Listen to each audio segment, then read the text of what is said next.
जलाल को जाहिर करें। और खुदावन जो है जब उनको बनाता है तो खुदावन जो है उनकी जिंदगियों को अपनी महिमा के लिए इस्तेमाल करता है। जेनेसिस में लिखा है कि वो दिन के ठंडे के समय आदम और हवा से मिला करता था, यानी कि एक शानदार रिफाकत थी और उससे शानदार रिफाकत में आदम और हवा और तमाम जो प्रकृति है वो खुदावन की महिमा को जाहिर करती थी। क्योंकि साम्स चैप्टर 19 कहता है आकाश ईश्वर की महिमा का वर्णन कर रहा है और आकाश मंडल उसकी हस्तकला को प्रकट कर रहा है। दिन से दिन बातें करता और रात को रात ज्ञान सिखाती है। ना तो कोई बोली है और ना कोई भाषा है जहाँ उसका शब्द सुनाई नहीं देता, लेकिन उसका स्वर सारी पृथ्वी पर गूंज गया है। इट मीन्स कि खुदावन ने जिन चीजों को बनाया है वो खुदावन के जलाल को जाहिर करते हैं। और यहाँ पर सेंट पॉल इसी चीज का बयान करना चाहता है, इसी चीज को बताना चाहता है कि परमेश्वर ने हमारी जिंदगी को क्यों बनाया है, क्यों परमेश्वर का मकसद है कि हमारी जिंदगी खुदावन के जलाल को जाहिर करें। इसे 2:10 कहता है, इसकी 10वीं आयत में लिखा हुआ है क्योंकि हम उसके बनाए हुए हैं। एक सबसे बड़ी बात है कि परमेश्वर ने हमको बनाया है। जेनेसिस 1:26 कहता है कि आओ हम मनुष्य को अपनी समानता में बनाएं। परमेश्वर के हम बनाए हुए हैं और जब परमेश्वर के बारे में हम बातचीत करते हैं, प्रभु के बारे में जब हम गहराई में जाते हैं तो प्रभु का कलाम कहता है जो मैं हूं सो हूं। प्रभु का कलाम कहता है मैं सेनाओं का यहोवा हूं।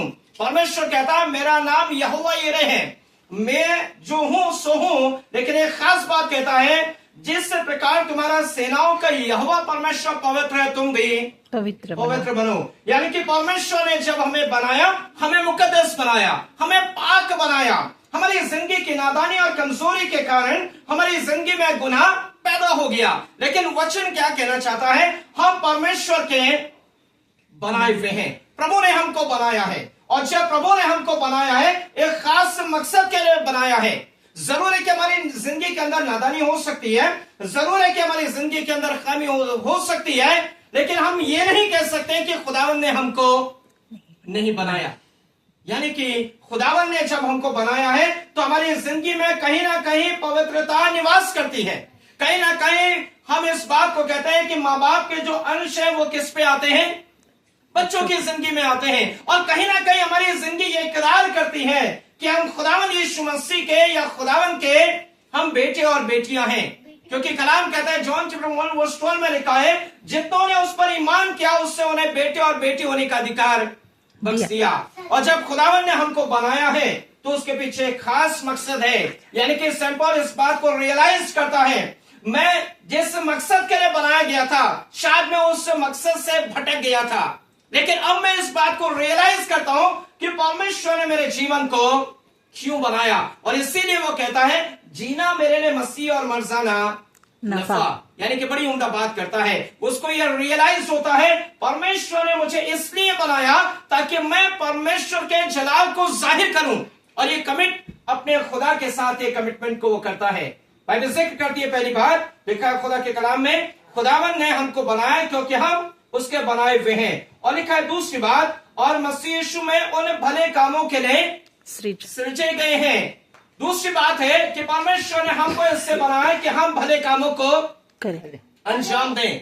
यानी कि जो हमसे मुनासिब हो सकता है, जो खुदा की मर्जी है, हम उसे अंजाम दें। अब भले काम जो कि बाइबल हमारे सामने बहुत से कामों का जिक्र कर देती है। यदि आप यीशु मसीह के बारे में बातचीत करें तो उसकी जिंदगी का यह खुलासा है कि वो किन कामों को अंजाम देगा। जब हम इज़ाया 60 को पढ़ें या और भी उसकी भविष्यवाणी को पढ़ें तो यह खुलासा होता है कि उसका जीने का मकसद, बेटा चुप जाओ रहेगी, डोंट डिस्टर्ब मी, खामोश रहे। खुदावन ने इससे बनाया है कि उसके मकसद को हम पूरा करें। बाइबल जिक्र करना चाहती है। दूसरी बात इस चीज का खुलासा करती है, खुदा का कलाम कहता है जब खुदा ने हमको बनाया इसलिए बनाया कि हम भले कामों को अंजाम दें। जो खुदावन ने हमारी जिंदगी के अंदर जिम्मेदारियां दी हैं, खुदावन ने जो काम दिए हैं हम उससे अंजाम दें। और वो कैसे हों, भले काम हों। यानी कि खैदियत मन वालों को शांति और बंदियों के लिए छुटकारे का काम करूं। यानी कि मेरा अभिषेक ही किया। इसीलिए हुआ है। और वो कहता है कि मैं अपनी मर्जी से कुछ नहीं करता हूं, लेकिन मैं खुदा की मर्जी से हर काम को अंजाम देता हूं। इससे कलाम दूसरी बात करता है कि खुदा ने हमें इसलिए सृजा है कि हम भले कामों को अंजाम दें। तीसरी बात जो खुदा का कलाम कहता है, इससे 10वीं आयत का हिस्सा कहता है, परमेश्वर ने पहले से हमारे करने के लिए तैयार किया है। हम सोचते हैं कई बार यह हमारे जीवन में कैसे हो गया, हमारे जीवन में ये तमाम चीजें कैसे घटित हो रही हैं। परमेश्वर ने एक एक चीज को हमारी जिंदगी के सामने रखा है, या हम यूं कहें उससे हमारे जीवन के लिए एक एक चीज को तैयार किया है। कई बार हम सोचते हैं कि हमारे जीवन में ऐसा क्यों हो गया, कई बार हम उसे समझ नहीं पाते हैं, लेकिन यह परमेश्वर की इच्छा के मुताबिक हमारे जीवन में होता है। क्योंकि कलाम ये कहता है, अजीजों, तुम्हारी सोच में और मेरी सोच में जमीन और आसमान का अंतर है। कई बार जो हम किसी दूसरे स्थान में अपनी प्लानिंग के मुताबिक इस स्थान में जाना चाहते हैं, लेकिन परमेश्वर हमें दूसरे स्थान में लेकर के जाता है। यदि आप अब्राहम की बात करें तो परमेश्वर एक ही बात कहता है, जो मैं रास्ता तुझे बताऊं तो उसी में तुझे चलना है, और लेकर के जाता है कहां पे? मोरिया पे। मैं और अंदाजा लगाए क्या प्रभु की इच्छा है, हम नहीं समझ पाते। कई बार हम परमेश्वर की मर्जी को नहीं जान पाते कि प्रभु की मर्जी हमारे जीवन के लिए क्या है। लेकिन बाइबल कहती है, यिर्मयाह 21:11 कहता है, जो कल्पनाएं मैंने तुम्हारे विषय में बनाई है वो हानि की नहीं वरन लाभ की है। हम भले कामों के लिए सृजे गए हैं, और जो हमारे काम हैं, यानी कि जो परमेश्वर की कल्पनाएं हमारे जीवन के लिए हैं, वो लिखा है वो हानि के नहीं वरन कुशल की है या लाभ की है।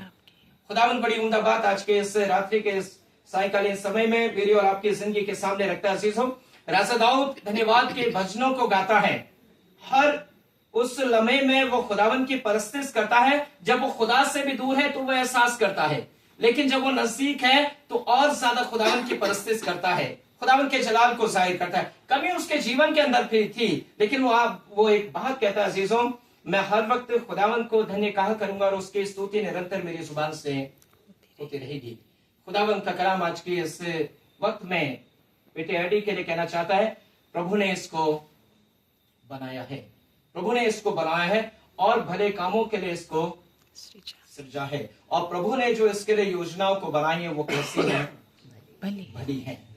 हम खुदावन से दुआ करते हैं, बेटे को खुदावंद अपनी बुद्धि अपने ज्ञान से खुदावंद परिपूर्ण करें, और ये खुदा की हुजूरी में खुदा के हुक्मों के पैरवी करते हुए आगे बढ़ता चला जाए, और एक दिन ये दुनिया में नाम कमाए और खुदावंद के जलाल को जाहिर करे, परिवार के नाम को रोशन करे। खुदा का कलाम कहता है, जब जोसेफ यूसुफ जो है जाता है और उसको खुदा क्या बनाता है? प्रधानमंत्री के अंदर राजा के बराबर प्रधानमंत्री, प्राइम मिनिस्टर बना देता है। मूसा जरूर है कि कुछ नहीं है, टोकरी में बहता हुआ जाता है, उम्मीद कुछ नहीं है, लेकिन एक बहुत बड़ा लीडर बनता है। खुदावन की इच्छा जो एडी के रहे, सबसे बड़ी बात है, मैं नहीं जान सकता, आप नहीं जान सकते, लेकिन प्रभु की जो इच्छा इसके जीवन के लिए है, खुदावन इसके जीवन में जरूर है कि